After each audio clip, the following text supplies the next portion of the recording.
আচ্ছা, এই ভিডিওতে আমরা সলভ করার চেষ্টা করবো এএফএমসি অ্যাডমিশনের কোশ্চেন সলভের 2018-19 সালের ফিজিক্সের পার্টটা। ঠিক আছে, তো এই পার্টে আমরা ফিজিক্সের যে 30টা প্রশ্ন থাকে ওই 30টা প্রশ্ন সলভ করার চেষ্টা করব। তো আমাকে 1 নম্বরের প্রশ্ন কি বলা হয়েছে, একটা গাড়ি স্থির অবস্থান থেকে 10 মিটার পার সেকেন্ড সমত্বরণে চলতে শুরু করলো, 10 সেকেন্ড পর এটা কতটুকু দূরে যাবে। ঠিক আছে, তো আমরা দূরত্বকে কি দিয়ে প্রকাশ করি, আমরা দূরত্বকে প্রকাশ করি এস দিয়ে।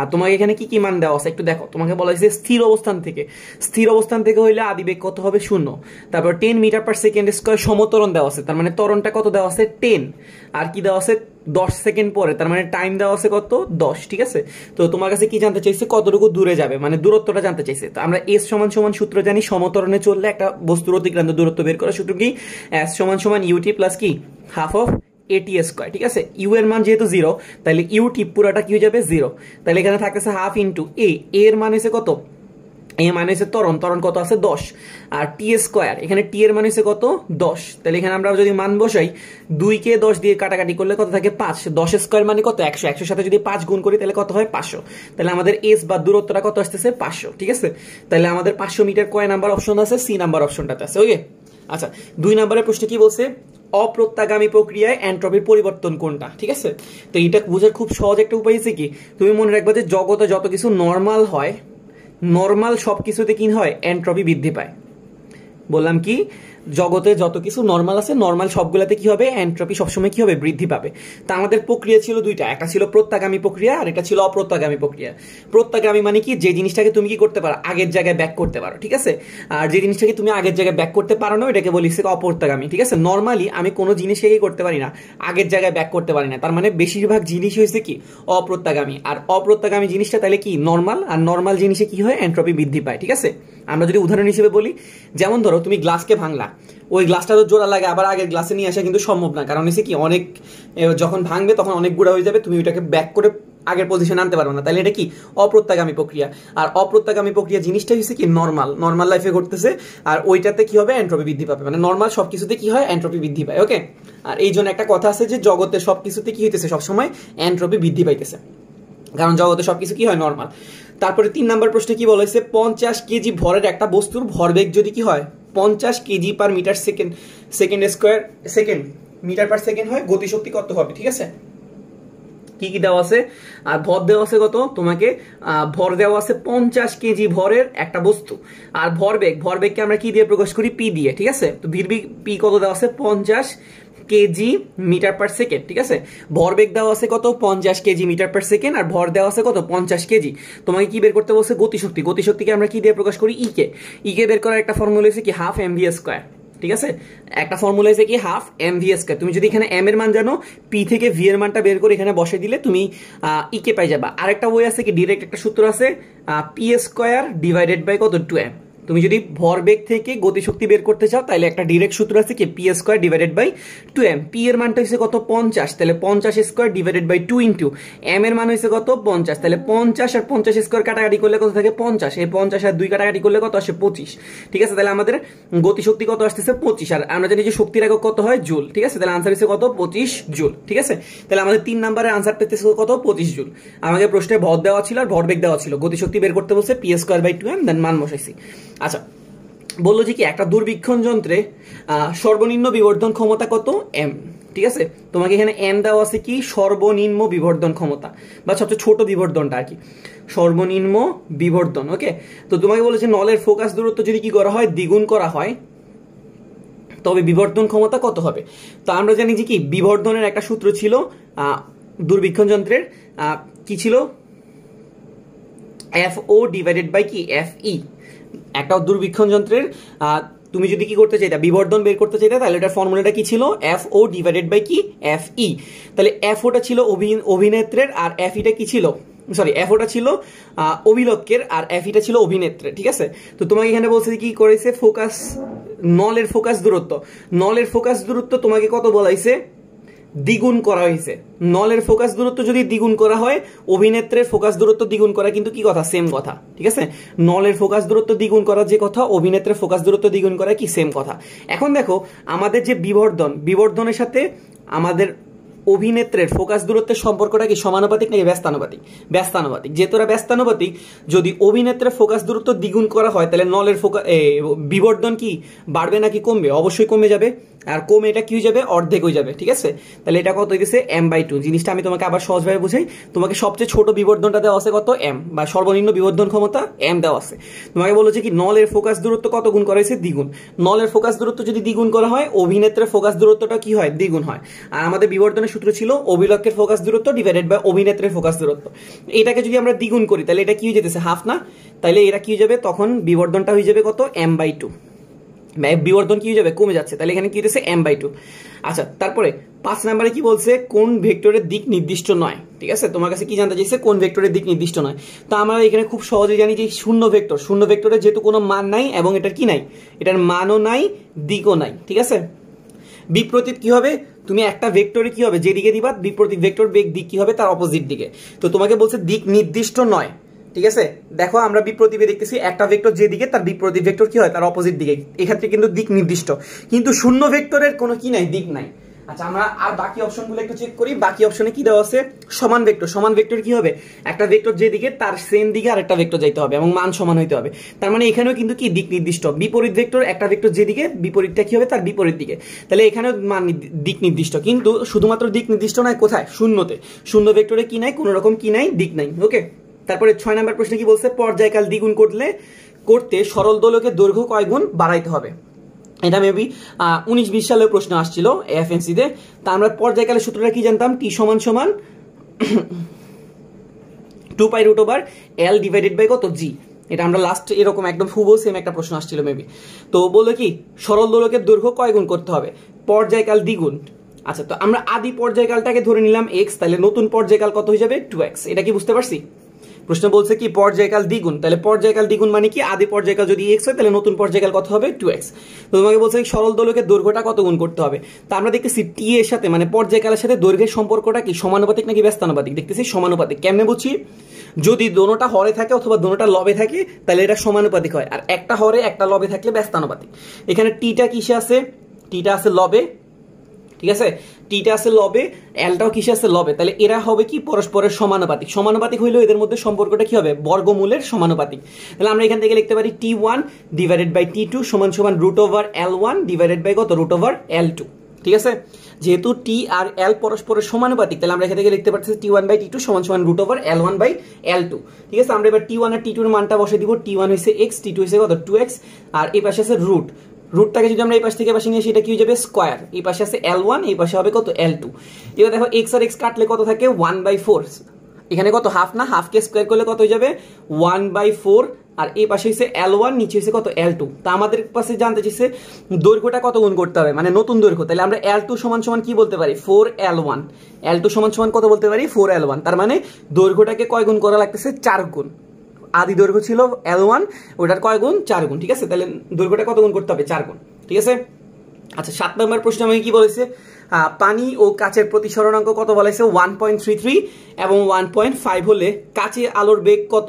যেখানে পানিতে আলোর বেগ দেওয়া আছে 2.28 ইন্টু 10⁻⁸ কত? 8। ঠিক আছে, তা আমরা একটা 9-10 এর সূত্র পড়ছিলাম a mu B. a mu B সমান সমান কি ছিল? Mu B divided by mu A is equal to কি হবে? C A divided by C B. ঠিক আছে, a মিউ বি মানে a মাধ্যম সাপেক্ষে b মাধ্যমের প্রতিসরণাঙ্ক কি হবে? b মাধ্যমের প্রতিসরণাঙ্ক ডিভাইডেড বাই a মাধ্যমের প্রতিসরণাঙ্ক, অথবা a মাধ্যমে আলোর বেগ ডিভাইডেড বাই b মাধ্যমে আলোর বেগ। ঠিক আছে, তো এখানে তোমাকে কি বলছে? পানি আর কাচ। পানিটাকে আমরা ধরলাম W আর কাচটাকে আমরা ধরলাম কি? G, মানে গ্লাস। তাহলে W মিউ জি এটা সমান সমান আমরা কি লিখতে পারি? Mu G divided by mu W, অথবা সি ডাব্লিউ ডিভাইডেড বাই কত? C G. ঠিক আছে, তাহলে আমরা এটাকে কি লিখতে পারি? ডাব্লিউ মিউ জি কে লিখতে পারি mu G divided by mu W, C W by C G. তা আমরা এখানে প্রতিসরণাঙ্ক বসাবো মিউ জি। মিউ জি মানে হচ্ছে কি? গ্লাসের প্রতিসরণাঙ্ক। গ্লাসের প্রতিসরণাঙ্ক কত হইতেছে? 1.5। কাচের প্রতিসরণাঙ্ক কত? 1.5। আর পানির প্রতিসরণাঙ্ক কত হইছে? 1.33 ইজ ইকুয়াল টু হইছে C W by C G. C W হইছে কি? পানিতে কাচের বেগ, পানিতে আলোর বেগ। পানিতে আলোর বেগ হইছে কত? আমাদেরকে দেওয়া আছে 2.28 ইন্টু 10⁻⁸ কত? 8। আর তোমার কাছে জানতে চাইছে কাচে আলোর বেগ, যেটা হচ্ছে কত? সিজি। তাহলে এখান থেকে তুমি কি করবা? সিজি এর মানটা সিম্পলি বের করবা। তাহলে আমরা এখান থেকে সিজি সমান সমান কি লিখতে পারি? এটা যেহেতু ভাগাকার আছে আমরা এটাকে এই পাশ থেকে পাশে নিয়ে আসলাম। তাহলে 2.28 ইন্টু 10⁸ ইন্টু 1.33টা এই পাশে ভাগ আকার আছে, ওই পাশে গেলে কি হয়ে যাবে গুণ, আর 1.5টা গুণ আকার আছে এই পাশে গেলে কি হয়ে যাবে ভাগ। তোমার কিন্তু এই অংশটা কি করতে হবে, ক্যালকুলেটারে করতে হবে, কিন্তু তোমার কাছে ক্যালকুলেটার নাই, তাহলে তোমার এটা হাতে ক্যালকুলেশন করতে হবে। আচ্ছা, হাতে ক্যালকুলেশন করলে কি আসবে আমি একটু তোমাকে করে শিখিয়ে দিতেছি, সমস্যা নাই। আচ্ছা, এটা যখন আমরা ক্যালকুলেশন করব তখন আমরা এখানে দেখতেছি কি কি আছে, উপরে একটা 1.33 আছে, নিচে একটা 1.5 আছে। তো 1.33 এর সাথে যদি আমরা 1.5 কে কাটাকাটি করি, এটা কি কাটাকাটি আদৌ যাবে না? দেখো এখানে উপরে 1.33 ছিল, নিচে কত ছিল 1.5। এখন দেখো নিচে যদি 1.33 থাকতো তাহলে এটা কাটাকাটি যায় কত আসতো 1, কিন্তু নিচে কি আছে 1.33 থেকে একটু বেশি, কত আছে 1.5। তাহলে এখানে কি 1 আসবে কাটাকাটি করলে, নাকি 1.1 আসবে, 1.1 জাতীয় কিছু একটা আসবে। এটা কি বুঝতে পারছো?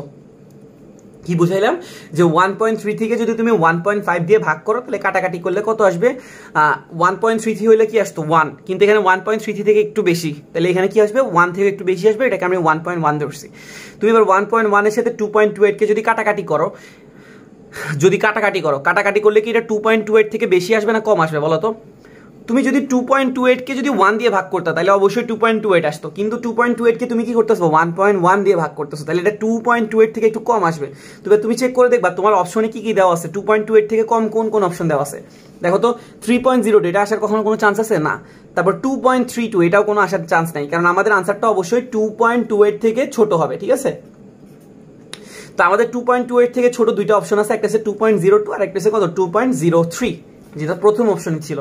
তুমি কিন্তু এক্স্যাক্টলি আনসারটা বের করতে পারবা না, তুমি যদি এখন ভাগ করতে যাও তোমার কিন্তু প্রচুর সময় খাবা, ঠিক আছে? তুমি কিন্তু এখন মোটামুটি বলা যায় যে শিওর হইতে পারছো যে দুইটা অপশন, মানে তোমার প্রথমে 5টা অপশন ছিল, 5টা অপশন থেকে তুমি দুইটা অপশনে আসতে পারছো যে এই দুইটার যে কোনো একটা হবে, তুমি এইটুকু কাছেই যাইতে পারবা। তুমি যদি এখন বসে ভাগ করতে যাও তাহলে কিন্তু তোমার সারাদিনও কি হবে না, অন্য ম্যাথগুলো করার টাইম চলে যাবে। তো এরকম টাইপের প্রবলেমগুলো কি করবা, সবার শেষে করবা ভাগ। নর্মালি আমরা যেরকম ভাগ করতাম 1.3 থেকে 1.5 দিয়ে আমরা কি করবো ভাগ করব, ঠিক আছে? এটা আমি আর করে দেখাবো না, আমি তোমাকে একটু বলে দিচ্ছি। তুমি কি করবা 1.5 দিয়ে একদম শেষে করবা, ঠিক আছে? এখানে ভাগ করলে কত আসে 1.1 সামথিং কিছু একটা আসবে, ওই তারপরে ওইটা কি করবা 1.1 কে আবার 2.28 দিয়ে ভাগ করবা, ভাগ করলে কত আসে ওইটা একটু চেক করে দেখবা যে দুইটার মধ্যে কোন অপশনটা কারেক্ট হয়, ঠিক আছে? এটা এছাড়া কোনো বইয়ে নাই। নর্মালি কি হয় অপশনগুলো এত কাছাকাছি থাকে না, যেমন এখানে অপশনটা কাছাকাছি আছে 2.02 2.03, নর্মালি কিন্তু এরকম কাছাকাছি থাকে না, তখন কিন্তু তুমি ইজিলি বুঝে দিতে পারো যে কোন অপশনটা কারেক্ট। কিন্তু এই অঙ্কটাতে একটু ঝামেলা করছে কি দুইটা অপশন কাছাকাছি দিয়ে দিছে, ওকে? আচ্ছা, এরপর 8 নম্বরের প্রশ্ন বলছে কি দশা পার্থক্য আর পথা পার্থক্যের মধ্যে সম্পর্ক কি। আমরা জানতাম যে কি এটা একদম সূত্র, দশা পার্থক্য সমান সমান কি হবে 2π/λ ইন্টু কি হয় পথা পার্থক্য, ঠিক আছে? এটা একটা সূত্র, দশা পার্থক্য আর পথ পার্থক্যের মধ্যে সম্পর্ক, দশা পার্থক্য সমান সমান 2π/λ ইন্টু পথ পার্থক্য, এটা আমাদের 1 নাম্বার অপশন। আচ্ছা, 9 নাম্বার প্রশ্ন কি বলছে, সরু সুষমদণ্ডের এক প্রান্ত দিয়ে একটা দৈর্ঘ্যের সাথে লম্বভাবে অতিক্রান্ত অক্ষের সাপেক্ষে জড়তার ভ্রামক কত আই, এবং চক্রগতি ব্যাসার্ধ যদি কি হয় 1 হয়, সরি জড়তার ভ্রামক আই, চক্রগতির ব্যাসার্ধ যদি কি হয় 1 হয়, তাহলে অতিক্রান্ত দৈর্ঘ্য কত হবে এল। এটা কত হবে? তো আমরা জানি যে একটা ধরো সরু সুষমদণ্ড যেটা দৈর্ঘ্য হয়েছে কত এল, এটা যদি আমরা এক প্রান্তের সাপেক্ষে যদি আমরা কি করতে চাই, এটা জড়তার ভ্রামক বের করতে চাই, জড়তার ভ্রামকের সূত্র কি ছিল ml² ডিভাইডেড বাই কত 3। আমরা জানি যে একটা সরু সুষমদণ্ডের জড়তার ভ্রামক কিন্তু দুইটা ছিল, একটা ছিল প্রান্তের সাপেক্ষে আর একটা ছিল মাঝখানের ভর কেন্দ্রের সাপেক্ষে। ভর কেন্দ্রের সাপেক্ষে আসতো ml²/12 আর এখানে আসবে কত ml²/3, ঠিক আছে? এটাকে যদি আমরা চক্রগতির ব্যাসার্ধের সাপেক্ষে প্রকাশ করতে পারি তাহলে আমরা এটাকে কি লিখতে পারবো mk², ঠিক আছে? যদি চক্রগতির ব্যাসার্ধ কি হয় কে, তাহলে এটা জড়তার ভ্রামক কত হবে mk²। এখানে m আর m কি করতে পারি কাটাকাটি করতে পারি। এখন আমাদের k এর মানটা কত বলে দিছে 1, k সমান সমান কত 1, তাহলে আমরা k এর মানটা যদি 1 বসে তাহলে এটা 1² কত হবে 1, এটার সাথে কত গুণ হবে 3, তাহলে l² সমান সমান কত হবে 3, তাহলে l সমান সমান কত আসে √3, ঠিক আছে? l এর মানটা আমরা পাই গেছি কত √3, ঠিক আছে? আচ্ছা, দেন আমার কাছে পরের 9 নাম্বার প্রশ্ন এটা ছিল। 10 নাম্বার প্রশ্ন আমাকে কি বলছে, 10 নাম্বার প্রশ্ন বলা হয়েছে i.j×k প্লাস j×i.k তারপর k.i×j। আচ্ছা, এটা আমার বুঝতে হইলে প্রথমে i/j এর একটা সিরিয়াল আছে, সিরিয়ালটা এরকম i থেকে j, ঠিক আছে? এই চিত্রটা আমরা যারা ফিজিক্স পড়ছি তারা সবাই জানি i/j/k, ঠিক আছে? আমরা যদি i×j করি এটা কি হবে k, আমরা যদি কি করি j×k করি এটা হবে কত i, আর আমরা যদি k×i করি তাহলে এটা কি হবে j, ঠিক আছে? আর যদি আমরা উল্টাটা করি j×k না করে k×j করি তাহলে এটা হবে -i। আচ্ছা, এবার আমরা মানগুলো বসাই। আমাদের এখানে কত আছে দেখো তো i.j×k, j×k কত হবে বলো তো, j×k এটা হবে কত i, তাহলে এখানে কি দাঁড়াইতেছে i.i। এখন i.i এর মান কত হবে বলো তো, আমরা জানি যে দুইটা ভেক্টর যদি ডট গুণ করি তাহলে কি হবে আই ইন্টু কি হবে cos থিটা। আমরা জানি যে a ডট b সূত্র কি ছিল ab cos থিটা, ঠিক আছে। আচ্ছা এখানে থিটার মানটা কত হবে জানো 0 ডিগ্রি। কেন? কারণ আই ভেক্টর আর আই ভেক্টরের মধ্যবর্তী কোণ কত হবে 0। এটা যদি আই হয় এটাও আই, তাহলে মধ্যবর্তী কোণ কত আসতেছে 0। cos 0 এর মান 1 আর আই হইছে একটা একক ভেক্টর, এটার মানও 1, তাহলে 1 ইন্টু 1, তাহলে এখানে কত দাঁড়াচ্ছে 1। তাহলে আমাদের প্রথম পার্টটা থেকে আসতেছে কত 1। এবার আছে সেকেন্ড পার্টটা। সেকেন্ড পার্টে কি আছে জে ডট আই ক্রস কে। আমরা দেখতেছি কে ক্রস আই এর মান হয়েছে কত জে। তাহলে এখন যদি আমরা আই ক্রস কে এর মান জানতে চাই তাহলে এটা কি জে হবে না মাইনাস জে হবে? অবশ্যই এটা কি হবে মাইনাস জে। আমরা আই ডট আই করছিলাম 1 পাইছি, তাহলে জে ডট মাইনাস জে করলে কত আসবে -1, ঠিক আছে। সিমিলারলি আমরা এখন কে ডট আই ক্রস জে করব, আই ক্রস জে করলে কত আসে কে, তাহলে এখানে কে ডট কে এটা কত হবে 1। তাহলে একটা আসছে 1 আর একটা আসছে -1 আর একটা আসছে 1, যোগ করলে কত আসতেছে 1, তাহলে আনসার হচ্ছে কত 1, ঠিক আছে। আচ্ছা 11 নম্বর প্রশ্ন আমাকে কি বলেছে, একটা গতিশীল বস্তুর বেগ বনাম সময় লেখচিত্রের একটা সরল রেখা। কি বলছে? বেগ বনাম সময়, এই লেখচিত্রটা একটা কি নির্দেশ করতেছে? একটা সরল রেখা, যে কোনো একটা সরল রেখা হইতে পারে। রেখাটার ঢাল নিচের কোনটা দ্বারা নির্দেশ করা যাবে, ঠিক আছে। তো ঢাল মানে কি বলতো? ওয়াই অক্ষের পরিবর্তন ডিভাইডেড বাই এক্স অক্ষের পরিবর্তন। ওয়াই অক্ষ বরাবর আমাদের কি আছে? বেগ। তাহলে বেগের পরিবর্তনকে আমরা ডেল ভি দিলাম আর সময়ের পরিবর্তনকে আমরা কি দিলাম? Del T. তাহলে আমাদের ঢাল কত আসতেছে? Del V divided by del T. আমরা জানি যে বেগের পরিবর্তনকে যদি সময়ের পরিবর্তন দিয়ে ভাগ করি তাহলে কি আসে? ত্বরণ। তাহলে একটা গতিশীল বস্তুর বেগ বনাম সময় লেখচিত্রের গ্রাফের ঢাল কি নির্দেশ করতেছে? তার ত্বরণ নির্দেশ করতেছে, ঠিক আছে। আচ্ছা দেন আমাকে প্রশ্ন কি বলেছে, তড়িৎ বলরেখা সমবিভব তলকে কত কোণে ছেদ করে, ঠিক আছে। তোমাকে বলেছে তড়িৎ বলরেখা সমবিভব তলকে কত কোণে ছেদ করবে। আচ্ছা ধরো একটা তল আছে, আমরা জানি যে সমবিভব মানে চারদিকে বিভবটা কি সমান, আর তড়িৎ বলরেখা হচ্ছে কি এখান থেকে লম্বভাবে বের হয়। তাহলে তড়িৎ বলরেখা কি করতেছে? সমবিভব তলকে কত ডিগ্রি কোণে ছেদ করতেছে? 90 ডিগ্রি। আর বইয়ে সমবিভব তলের বৈশিষ্ট্য দেওয়া ছিল, এটা একটু চেক করবা, ঠিক আছে। ওই তলটা থেকে তড়িৎ বলরেখাগুলো কিভাবে বের হয়? লম্বভাবে বের হইলে কি হবে? কোণটা হবে 90 ডিগ্রি।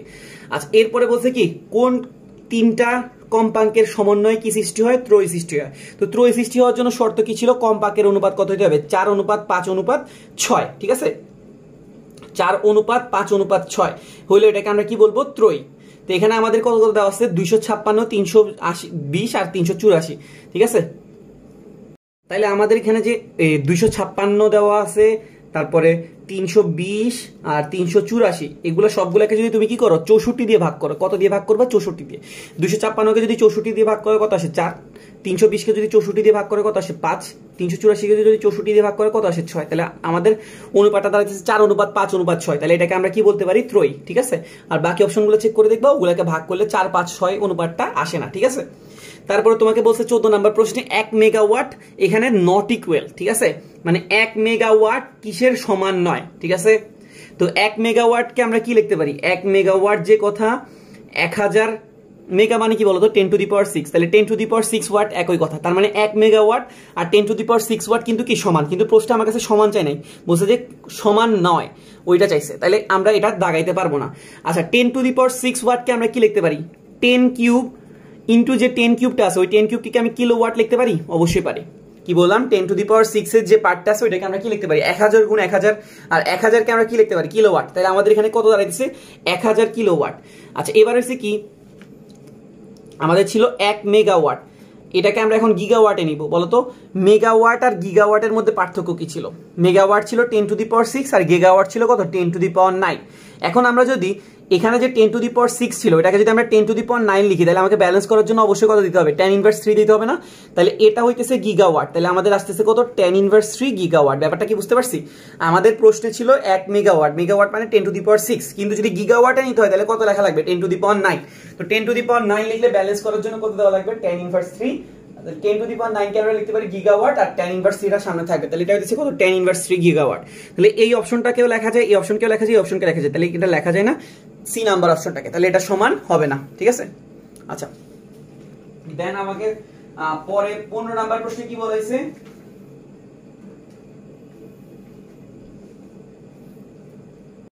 আচ্ছা দেন আমাকে 15 নম্বর প্রশ্নে কি বলেছে? লেন্সের চারপাশে বায়ুর পরিবর্তে অন্য কোনো ঘন মাধ্যম থাকলে লেন্সের ফোকাস দূরত্ব কি হয়, ঠিক আছে। তো আমরা লেন্সের একটা ইকুয়েশন জানতাম 1/f = μ2 / μ1 - 1 তারপরে কি হবে 1/r1 মাইনাস 1/r2, ঠিক আছে। এটা ছিল লেন্স মেকিং ফর্মুলা, এটা আমরা সবাই মুখস্থ ওটা কম বেশি জানতাম, ঠিক আছে। 1/f সমান সমান μ2 ডিভাইডেড বাই μ1 মাইনাস 1 আর 1/r1 মাইনাস 1/r2, ঠিক আছে। তো এখানে μ1 এর পরিচয় কি ছিল? μ1 এর পরিচয় ছিল চারপাশে যে মাধ্যমটা থাকবে ওই মাধ্যমের প্রতিসরণাঙ্ক, আর μ2 এর পরিচয় ছিল কি লেন্সের প্রতিসরণাঙ্ক, মানে লেন্সটা তুমি যে উপাদান দিয়ে তৈরি করছো ওইটা। তো তোমাকে এখানে বলছে লেন্সের চারপাশের বায়ুর পরিবর্তে অন্য কোন মাধ্যম থাকবে? ঘন মাধ্যম। তাহলে ঘন মাধ্যমের প্রতিসরণাঙ্ক কি হয়? কম হয় না বেশি হয়? অবশ্যই কি হয়? বেশি হয়। আর লেন্সের চারপাশে যে প্রতিসরণাঙ্ক ওইটাকে আমরা কি দিয়ে প্রকাশ করি? ওটাকে আমরা μ1 দিয়ে প্রকাশ করি। μ1 হইছে কি লেন্সের চারপাশের প্রতিসরণাঙ্ক, আর μ2 ছিল কি লেন্সের উপাদানের প্রতিসরণাঙ্ক, ঠিক আছে। তো তোমাকে বলছে কি চারপাশটা কি হয়ে যাবে? ঘন। চারপাশ যদি ঘন হয় তাহলে μ1টা কি হবে? বাড়বে। আর এখন তোমাকে জিজ্ঞেস করছে ফোকাস দূরত্ব কি হবে। দেখো তো μ1 আর ফোকাস দূরত্ব এটা কি সমানুপাতিক নাকি ব্যস্তানুপাতিক? তোমাকে আগে বলছি যদি দুজন হরে থাকে অথবা দুজন লবে থাকে তাহলে ওরা সমানুপাতিক হয়। একজন হর একজন লব হইলে কি হবে? ব্যস্তানুপাতিক। এখানে f আর μ1 দুজন কি আছে? হরে, তাহলে এরা পরস্পর কি হবে? সমানুপাতিক, ঠিক আছে। তাহলে আমরা জানি যে μ1 যদি বাড়ে তাহলে f ও কি হবে? বাড়বে। তার মানে লেন্সের চারপাশে বায়ুর পরিবর্তে অন্য কোনো ঘন মাধ্যম থাকলে ফোকাস দূরত্ব কি হবে? বৃদ্ধি পাবে, ওকে। আচ্ছা, এরপরে বলছে কার্ণচক্রের প্রথম ধাপ কোনটা? তো কার্ণচক্র কি ছিল? আমরা সবাই জানতাম যে 4টা স্টেপে হইতো, ঠিক আছে। প্রথম স্টেপটা ছিল সমষ্ট প্রসারণ, তারপরে রুদ্ধতাপীয় প্রসারণ, তারপরে ছিল সমষ্ট সংকোচন, তারপরে কি ছিল? রুদ্ধতাপীয় সংকোচন। তো সমষ্ট প্রক্রিয়ায় কি থাকে? তাপমাত্রা স্থির থাকে। সমষ্ট মানে কি? সমষ্টকে যদি আমরা ভাঙতাম বা সন্ধি বিচ্ছেদ করতে পারতাম তাহলে কি লিখতাম? সমান যোগ উষ্ণতা, ঠিক আছে। সমষ্ট মানে কি? সমান যোগ উষ্ণতা। উষ্ণতা মানে কি বলতো? তাপমাত্রা। তাহলে তাপমাত্রাটা কি হবে? সমান থাকবে, তাহলে তাপমাত্রা স্থির, ঠিক আছে। তাপমাত্রা সমান মানে কি? তাপমাত্রা স্থির থাকা, ওকে। তাহলে সমষ্ট প্রক্রিয়া কি থাকে? তাপমাত্রা স্থির থাকে। আর কার্ণচক্রের প্রথম ধাপ যেহেতু সমষ্ট তাহলে এখানে কি থাকবে? তাপমাত্রা স্থির থাকবে, ওকে। আচ্ছা, এটা ছিল আমাদের 16 নাম্বার। দেন আমাকে 17 নাম্বার প্রশ্নে কি বলেছে? বৃষ্টির ফোঁটা চলন্ত গাড়ির পিছনের কাজকে ভেজায় না কেন, ঠিক আছে।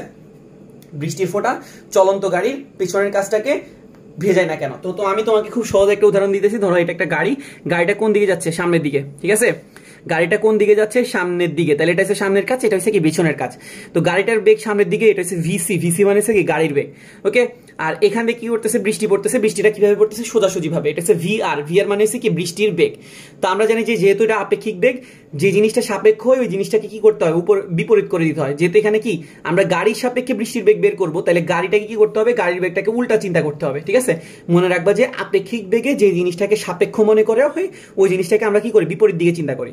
তাহলে এইখানে আছে ভিআর মানে বৃষ্টির বেগ, আর গাড়ির আপেক্ষিক বেগটা কাজ করতেছে অপোজিট দিকে। তাহলে এই দুইটা বেগের লব্ধিটা অবশ্যই কোন বরাবর কাজ করবে? এই বরাবর। তাহলে এটা বৃষ্টির ফোঁটা কোন গাড়ির কাজকে ভেজাবে? সামনের কাজটাকে ভেজাবে, ঠিক আছে। পিছনের কাজটাকে কি করবে না? ভিজাবে না। তো বৃষ্টির আপেক্ষিক বেগ তির্যকভাবে ক্রিয়াশীল হওয়ার কারণে কি হইতেছে? এটা শুধুমাত্র সামনের কাজটাকে ভিজাইতেছে, পিছনের কাজটাকে কি করতেছে না? ভিজাইতেছে না।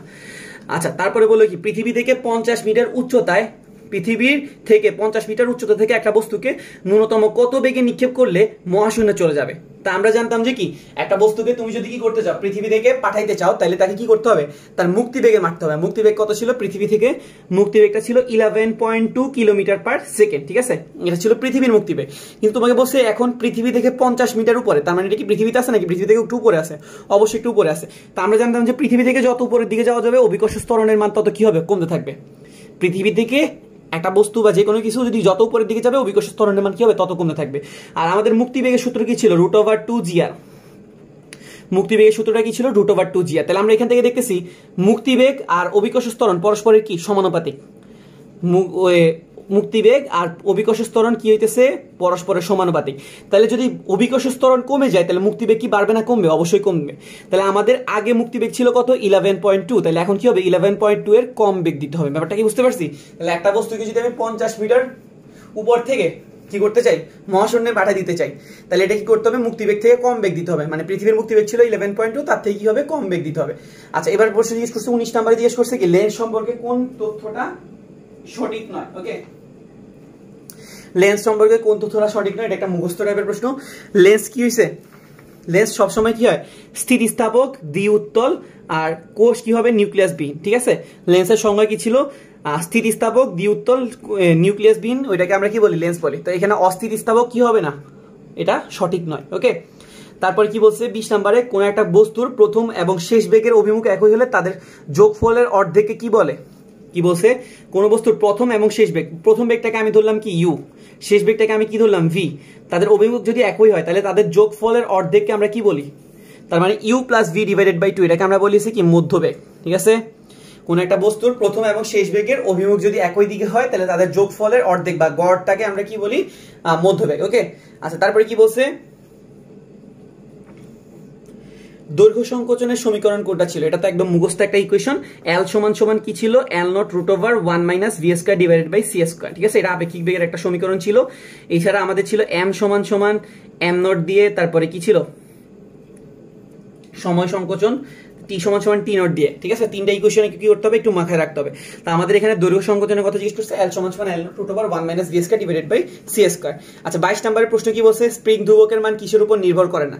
আচ্ছা একটা স্প্রিং, ঠিক আছে, একটা স্প্রিং কতটুকু সংকুচিত হবে অথবা কতটুকু প্রসারিত হবে এটা ডিপেন্ড করে তার কিসের উপরে, স্প্রিং ধ্রুবকের উপর, তাই না? এখন স্প্রিং একটা কি পদার্থ? এটা একটা স্থিতিস্থাপক পদার্থ না? স্প্রিং একটা কি পদার্থ? স্থিতিস্থাপক। স্থিতিস্থাপক মানে কি, আমি একটা বস্তুকে যদি কি করি, চেঞ্জ করি, তাহলে এটা আবার আগের জায়গায় আসার প্রবণতাকে কি বলে, তার স্থিতিস্থাপকতা। ঠিক আছে, তো তাহলে অবশ্যই তার কে, মানে স্প্রিং ধ্রুবকটা অবশ্যই তার স্থিতিস্থাপকতার উপর নির্ভর করবে, তাই না? তো এখানে তোমায় কি বলছে, স্প্রিং ধ্রুবক কিসের উপরে নির্ভর করে না। তাইলে যেহেতু এটা স্প্রিং ধ্রুবকটা স্থিতিস্থাপকতার উপর নির্ভর করে, তাহলে কিসের উপর নির্ভর করবে না, অস্থিতিস্থাপকতার উপরে। ঠিক আছে, কি বললো, স্প্রিং ধ্রুবকটা কিসের উপরে নির্ভর করে না, পদার্থের অস্থিতিস্থাপকতার উপরে কি করে না, নির্ভর করে না, ডিপেন্ড করে স্থিতিস্থাপকতার উপরে। ওকে, এটা ছিল আমাদের 22 নাম্বার প্রশ্ন। দেন 30 নাম্বার প্রশ্ন কি বলছে, কেন্দ্রমুখী বল দ্বারা কৃত কাজ। কেন্দ্রমুখী বল দ্বারা কৃত কাজ। কেন্দ্রমুখী বল কখন হবে, যখন একটা বস্তু কি করতে থাকবে, ঘুরতে থাকবে, তখন কেন্দ্রের দিকে একটা বল লাভ করে, ওইটাকে আমরা বলি কি, কেন্দ্রমুখী বল। তো যে কোনো একদিকে ঘুরা, মানে তুমি যদি একটা বস্তুকে ঘুরাও, তাহলে তার সবসময় স্মরণের দিক কি হবে বলতো, তার স্পর্শক বরাবর। একটা বস্তুকে যদি তুমি কি করো, ঘুরাও, যখন যেই মোমেন্টে এটা ছিঁড়ে যাবে, এটা কিন্তু ভিতরের দিকে যাবে না, বাইরের দিকে যাবে না, এটা কিন্তু তার স্পর্শক বরাবর চলা শুরু করবে। তাহলে তার স্মরণের দিক হচ্ছে কি, স্পর্শক বরাবর। আর কেন্দ্রমুখী বল কোন দিকে কাজ করছে, ভিতরের দিকে। তো আমরা জানতাম যে কি কাজের সংজ্ঞা ছিল কি, এফ ডট এস। তাহলে কি বলতে পারি, এফ এস কস থিটা। তো এখানে দেখো এস আর এফ এদের মধ্যে কোন কত ডিগ্রি, 90 ডিগ্রি। তো কস 90 ডিগ্রি মান কত হয়, 0। তাহলে আমাদের কেন্দ্রমুখী বল দ্বারা কৃত কাজ হচ্ছে কত, 0। ঠিক আছে, আচ্ছা তারপরে বলছে কি, 24 নম্বর প্রশ্ন বলছে কোনটা সত্য নয়। ঠিক আছে, কোনটা সত্য নয়। তা আমরা জানি যে একটা বস্তু যদি কি করে, তাপ শোষণ করে, তাহলে তার অভ্যন্তরীণ শক্তি কি হয়, বৃদ্ধি পায়। অভ্যন্তরীণ শক্তি জিনিসটা কি, অভ্যন্তরীণ শক্তি বলছে কি, একটা বস্তু কতটুকু কি করতেছে, হিট অ্যাবজর্ব করতেছে বা হিট ধারণ করতেছে। ঠিক আছে, তো তার যদি তাপ শোষণ ক্ষমতা যদি বৃদ্ধি করে, তাহলে তার অভ্যন্তরীণ শক্তি বৃদ্ধি পায়। তাপ শোষণ যদি ছেড়ে দেয়, তাহলে সে কি হবে, তার অভ্যন্তরীণ শক্তি কি হবে, হ্রাস পাবে। আর সি নাম্বার অপশনে বলছে কি, অভ্যন্তরীণ শক্তি মাপা যায় না। অভ্যন্তরীণ শক্তি কি হবে না, কখনোই মাপা যায় না। আমরা অভ্যন্তরীণ শক্তির কি মাপতে পারি, শুধুমাত্র পরিবর্তন মাপতে পারি। কি মাপতে পারি, অভ্যন্তরীণ শক্তির পরিমাণ মাপতে পারি, পরিবর্তন মাপতে পারি, কখনো অভ্যন্তরীণ শক্তির পরিমাণ করা যাবে না। আর ডি নাম্বারের অপশন হয়েছে কি, অভ্যন্তরীণ শক্তি পরিমাপের রাশিমালা হয়েছে কি, ইপি মাইনাস ইআর, মানে প্রোডাক্টের অভ্যন্তরীণ শক্তি থেকে রিঅ্যাক্ট্যান্ট, মানে উৎপাদের অভ্যন্তরীণ শক্তি থেকে বিক্রয়কের অভ্যন্তরীণ শক্তি বাদ দিলে আমরা কি পাই যাবো, অভ্যন্তরীণ শক্তির পরিবর্তন পাই যাবো। ওকে, তো এখানে প্রশ্ন আমাকে জিজ্ঞেস করছিল কোনটা সঠিক নয়, আমরা তো সঠিক নয় পাই গেছি সি নাম্বার অপশনটা। ওকে, আচ্ছা একটা বস্তু থেকে, একটা উৎস থেকে শব্দ তরঙ্গ বের হইতেছে, তো বলো যে কি তীব্রতা কিসের সমানুপাতিক হবে, শব্দের যে তীব্রতা, শব্দের তীব্রতাকে আমরা কি দ্বারা প্রকাশ করি, আই দ্বারা। ঠিক আছে, এই আইটা কি হবে, আমরা আই সমান সমান কি পড়ছিলাম, পি ডিভাইডেড বাই এ, মনে আছে? ক্ষমতাকে কি করব, প্রস্থচ্ছেদের ক্ষেত্রফল দিয়ে কি করবো, ভাগ করবো। তাহলে এখানে কি দাঁড়াচ্ছে, পি, এটাকে আমরা বলতাম 4 পাই আর স্কয়ার। ঠিক আছে না, 4 পাই আর স্কয়ার কেন, চারদিকে ছড়াইতেছিল, তাই এখানে হয়তো কি 4 পাই আর স্কয়ার। তাহলে দেখো তীব্রতা উৎস থেকে দূরত্বের কিসের সম্পর্ক হবে, উৎস থেকে দূরত্বটাকে আমরা কি বলি, আর যেমন ধর একটা সাউন্ড বক্স, এটা বাজতেছে, এটা উৎস থেকে দূরত্বটা কি হবে, তার ব্যাসার্ধের সমান হবে না? তো এটা কি ব্যাসার্ধের কি সমানুপাতিক হইতেছে নাকি ব্যস্তানুপাতিক হইতেছে? এটা দেখতেছি তীব্রতাটা ব্যাসার্ধের ব্যস্তানুপাতিক বা উৎস থেকে দূরত্বের ব্যস্তানুপাতিক। ব্যস্তানুপাতিকটা কি রকম, বর্গের ব্যস্তানুপাতিক। তাহলে এটা আমাদের কয় নাম্বার অপশনে আছে, ডি নাম্বার অপশনে আছে। ওকে, এটা ছিল আমাদের 24 নাম্বার প্রশ্ন। দেন 25 নাম্বারের প্রশ্ন আমাকে কি বলেছে, সরি এটা 25 নাম্বার ছিল। 26 নাম্বার প্রশ্ন আমাকে কি বলেছে, সিভি সমান সমান দেওয়া আছে কত, 1। তোমাকে বলছে কি সিভি বের করতে। তো আমরা একটা সূত্র পড়ছিলাম, সিপি মাইনাস সিভি সমান সমান আর, পড়ছি না তাপগতিবিদ্যায়। তো তোমাকে সিভি দেওয়া আছে কত, 1। আর এর মান আমরা সবাই জানি 8.314 জুল পার মোল পার কেলভিন। তাহলে সিপি সমান সমান 8.314 প্লাস কত 1, তাহলে এখানে আসছে কত 9.314। এটা আমাদের বি নাম্বার অপশনে আছে। ওকে, আচ্ছা তারপরে বলছে কি সুরবিরাম। সুরবিরাম মানে কি, কম্পাঙ্কের অনুপাতকে আমরা বলেছি সুরবিরাম। ঠিক আছে, তাহলে f1 বাই f2, দুইটা উৎসর কম্পাঙ্ক দেওয়া আছে, একটা f1 আর একটা হচ্ছে কি f2। সুরবিরামের সংজ্ঞায় কি ছিল, যে কম্পাঙ্কের অনুপাতকে কি বলে, সুরবিরাম। আর বিটের কি ছিল, কম্পাঙ্কের পার্থক্যকে আমরা বলি কি, বিট। ঠিক আছে, এটা আমাদের 27 নাম্বার প্রশ্ন। দেন 28 কি বলছে দেখো তো, 28 বলছে কোন তাপমাত্রায় সেলসিয়াস আর ফারেনহাইট স্কেলে কি হয় না 40 হয় না, কোন তাপমাত্রায় সেলসিয়াস ও ফারেনহাইট স্কেলে 40 হয় না। যে 28 নম্বর প্রশ্ন বলা হয়েছে যে কি কোন তাপমাত্রায় সেলসিয়াস এবং ফারেনহাইট স্কেলে কি হয় না 40 হয় না, ঠিক আছে। তো এই প্রশ্নে একটু ঝামেলা আছে, প্রশ্নটা মেবি প্রিন্টিং মিস্টেক ছিল, ঠিক আছে। দেন আমাকে 28 পরে 29 নম্বরে যে প্রশ্নটা আছে, প্রশ্নটাতে কি বলছে নিচের কোনটা সঠিক, মানে এটা তোমাকে জিজ্ঞেস করেছে কোনটা সঠিক। 1 নাম্বার প্রশ্নটা স্কিপ, এটা হবে না। 2 নাম্বারটা আমরা একটু পরে বলতেছি। 3 নাম্বারটা কি দেওয়া আছে ডিডব্লিউ সমান সমান v.dp, এটা কি কখনো সম্ভব না, কারণ আমরা জানি যে ডিডব্লিউ সূত্রটা কি ছিল পিডিভি, ডিডব্লিউ সূত্র ছিল পিডিভি, তার মানে এটা কিন্তু কি নয় সঠিক নয়, তাহলে এটা আমি দেখাইতে পারবো না, কারণ আমাকে প্রশ্ন জিজ্ঞেস করছে কোনটা সঠিক। তারপরে বলছে এই অপশনটা কি বলছে গ্যাসের সংকোচনে কৃত কাজ কি হবে ধনাত্মক।